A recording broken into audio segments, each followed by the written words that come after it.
Okay, welcome. My name is Dr. Penny Rosenblum. I'm the Director of Research at the American Foundation for the Blind, and I'm glad that you're going to spend the next 2 hours with me talking about non-driving and low vision driving for teens and people in their early 20s.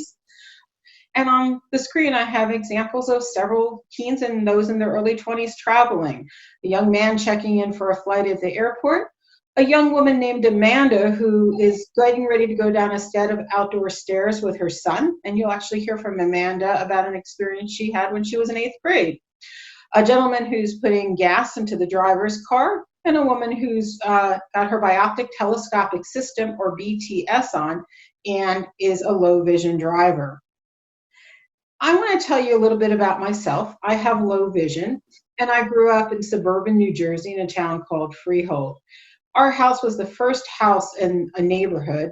When my parents saw that a shopping center was going across the street, a strip mall rather, they were a little worried that there'd be lots of cars.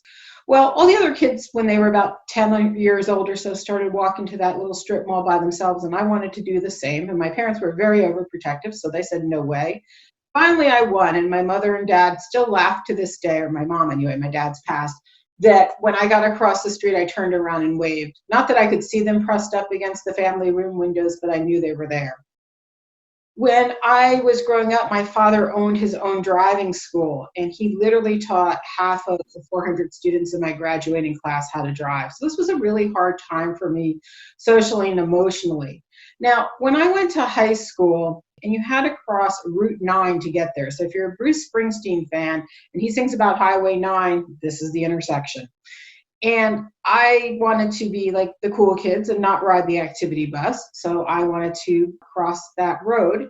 My parents said, no way. So I called the New Jersey Commission for the Blind. Didn't know the name orientation mobility specialist, but said I wanted one of those people who would tell my parents I could cross the street to come to our house. So after an O&M evaluation, and I'm sure my mother got wind of this before the man showed up, I was cleared to have some O&M instruction, and eventually he said, okay, you can cross Highway 9. And I came home one day walking from school, rather than taking the activity bus, decided it was too far and rode the bus after that. As my parents would have always said, I was a stubborn child. Now I'm a stubborn adult. I want to tell you about a book called Finding Wheels, and I'm not here to try and sell you that book. And no, it is not available yet. It will be available through Texas School for the Blind and Visually Impaired, hopefully in the next few months.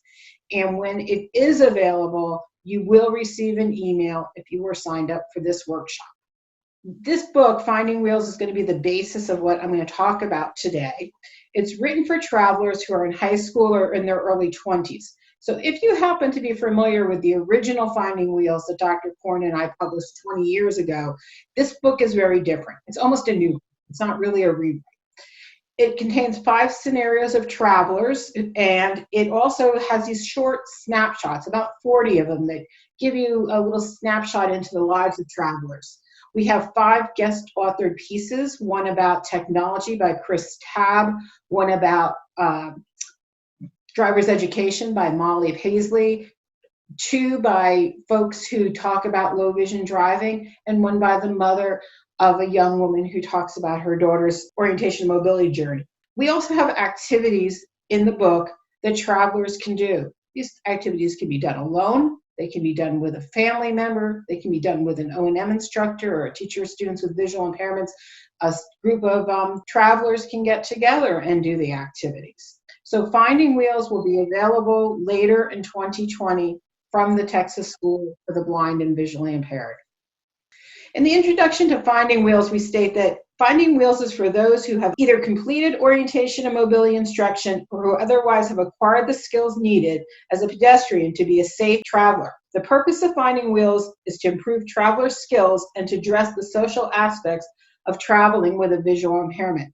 So this is not a book that teaches you how to cross complicated intersections or how to read bus timetables. We assume that if you are a traveler who is using this book, or you are a professional or a family member who's supporting a traveler using this book, that this traveler has orientation and mobility skills down and is looking to expand their knowledge of how to be a traveler in today's very complex society pre-COVID-19. Right now, we're all staying home, so, it's a little different. I'm going to go through the chapters of Finding Wheels as a way to structure what we're going to talk about today. So in the first couple chapters, we talk about getting ready to travel. Then we talk about the different kinds of travel. And then we talk about some of the challenges around traveling and budgeting and those types of things.